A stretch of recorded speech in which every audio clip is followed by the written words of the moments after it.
Elecciones en Chile. La semana pasada habíamos hablado con un periodista en Chile que nos decía, y da la sensación de que ya está definido el triunfo de Kast.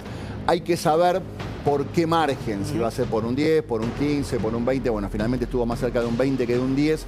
José Antonio Kast derrotó a Janet Jara, funcionaria del gobierno de Boric, más a la izquierda que Boric, obviamente, y Kast, uno dicen de derecha, centro derecha, derecha extrema, depende de quién te lo cuente. Vamos a hablar con Eugenio Figueroa, periodista en Chile. Eugenio, buen día, ¿cómo estás? Hola Horacio, ¿cómo estás? Buen día para ti y para toda la gente que nos está viendo. Muy bien. Bueno, finalmente sorprendidos, era esperable, es una buena diferencia para un triunfo de estas características. A ver, tú lo mencionabas recién, yo vengo del mundo del fútbol y en el fútbol hay un viejo adagio, ¿no? Podrá cambiar el resultado, más no el ganador, y es un poco a lo que nos enfrentamos el día de ayer. Había una certeza más o menos clara que José Antonio Kast iba a ser finalmente, como lo fue, el vencedor de las elecciones presidenciales, pero lo relevante era el margen. ¿Y por qué es relevante el margen? Porque las reflexiones políticas, tanto en la izquierda como en el gobierno electo, dependían evidentemente mucho de cuán amplio o cuán corto fuera en definitiva ese margen. Son básicamente 2 millones de votos la diferencia entre José Antonio Kast y Janet Jara, una diferencia sustancial, muy importante, en una votación donde participaron poco más de 13 millones de chilenos, y que de alguna manera consolida lo que acá se le ha llamado el nuevo eje de la política chilena, que es el plebiscito del 4 de septiembre del 2022, donde la opción del rechazo dejó sin opciones a la propuesta constitucional que había sido presentada por la primera convención constitucional que apoyó fuertemente el actual gobierno. Eugenio, la semana pasada nos decías, bueno, acá estamos esperando a ver cuál es la diferencia, si es sustancial, no es sustancial. Se habla de que es el presidente chileno que llega con mayor apoyo, ¿no? Producto de un balotaje. Lo es, de hecho, lo es. Poco más de 7 millones de votos. Una cosa impresionante debido a el cambio que hemos tenido durante los últimos años. A partir del año 2022, sí, el voto en Chile volvió a ser obligatorio.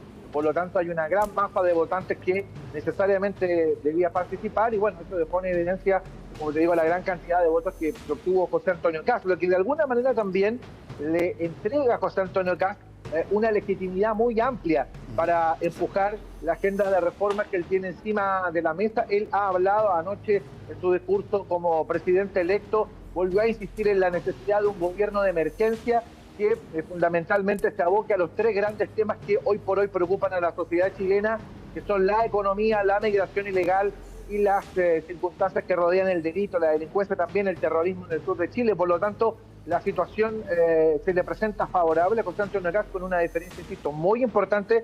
Él anoche se instaló en una posición dialogante, en una posición donde manifestó sin duda ánimo de llegar a acuerdos, algo que en algún momento se le había criticado y que sin duda es un aliciente que hoy permite que los chilenos despertemos hoy con un poquitito más de esperanza respecto del futuro. Sí, claro. Eugenio, ¿está claro las reformas que quiere llevar a cabo?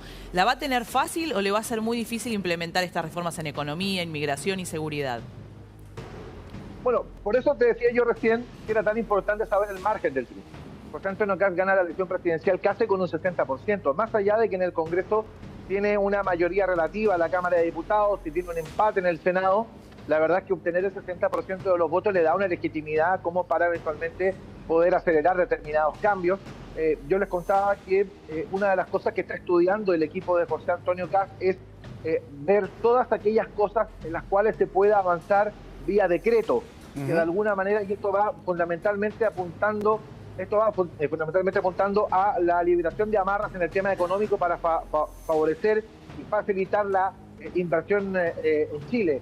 Este es un aspecto muy importante. Se ha comentado, se ha dicho en la prensa que hay más o menos 100.000 millones de dólares que están a la espera de poder ser invertidos, y esto evidentemente le produciría a la economía chilena una inyección de dinero muy importante, una economía chilena que está hoy sobreendeudada, aumentó mucho la deuda en este gobierno, que tiene muchas dificultades también en lo que se refiere a la elaboración de su presupuesto para el próximo año, que ya parte con 5.000 millones de dólares en contra. Por lo tanto, es una situación política muy compleja, y Kast lo que quiere básicamente es comenzar a soltar las amarras. El diálogo con el Congreso va a depender de un partido pequeño que se llama el Partido de la Gente, un partido que pertenece a Franco Parisi, que salió tercero en la elección. y vamos a ver, por lo que yo he sabido, hay gente que está en posición de eventualmente colaborar y contribuir en el avance rápido de algunas medidas que apoyen precisamente estas tres temáticas. Por lo tanto, me parece que va a ser algo no sencillo, va a tener que entrar a dialogar, pero creo que va a tener mejor velocidad que lo que ha tenido el avance en este gobierno. Claro. ¿Qué medidas esperan, Eugenio, por el lado de lo que tiene que ver con la seguridad? Y sobre eso, si hay alguna expectativa de deportaciones masivas al estilo estadounidense en función de la crecida justamente del delito vinculado con bandas extranjeras. Mira, José Antonio Kast ha puesto sobre la mesa un concepto, porque ha ido cambiando el concepto. En un comienzo se hablaba de deportaciones masivas, después esto fue mutando a invitar a los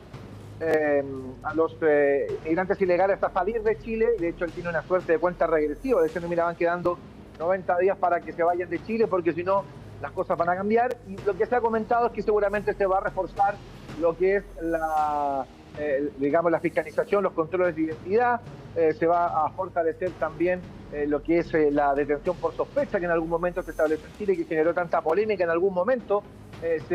Seguramente se va a ahondar respecto de hacer cruces de información respecto de aquellas personas que están trabajando en Chile de manera ilegal, siendo migrantes. Eso también podría contribuir a identificar a determinadas personas. Y bueno, evidentemente queda por ver de qué manera esto se va a implementar.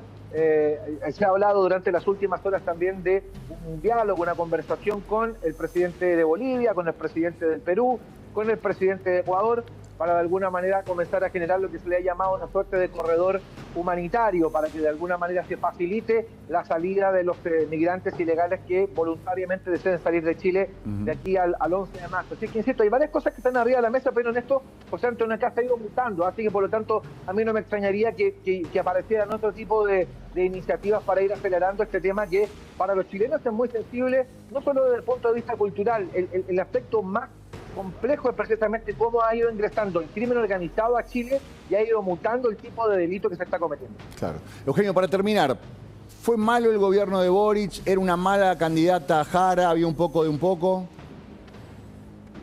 Hay una mezcla de todo. A Janet Jara claramente le pesó ser militante del Partido Comunista. El Partido Comunista en Chile durante este último tiempo es una cosa muy extraña, ¿no? Intentó vestirse con los ropajes del eurocomunismo sin haber renunciado a la violencia, sin haber renunciado a esta idea de suprimir la democracia liberal para instalar la dictadura del proletariado. Como que nunca ha quedado muy claro eso, y Janet Jara en esta confusión terminó por hundirse. Y también hay un castigo sin duda al gobierno de Gabriel Boric, un gobierno que el 2019, a partir del estallido social y de la revolución que se puso adelante acá en octubre, comenzó a tener un apoyo popular muy importante. Llegó con este relato europeo muy parecido a Podemos, de cambiar la estructura, de realizar un profundo cambio cultural, algo que finalmente termina por fracasar precisamente el 4 de septiembre del 2022 con el plebiscito que rechazó el primer proyecto constitucional. Por lo tanto, la sensación que hay es de un gobierno mediocre, un gobierno que no cumplió con las expectativas, y además es un gobierno que terminó contradiciendo su relato con los hechos. Eugenio, gracias.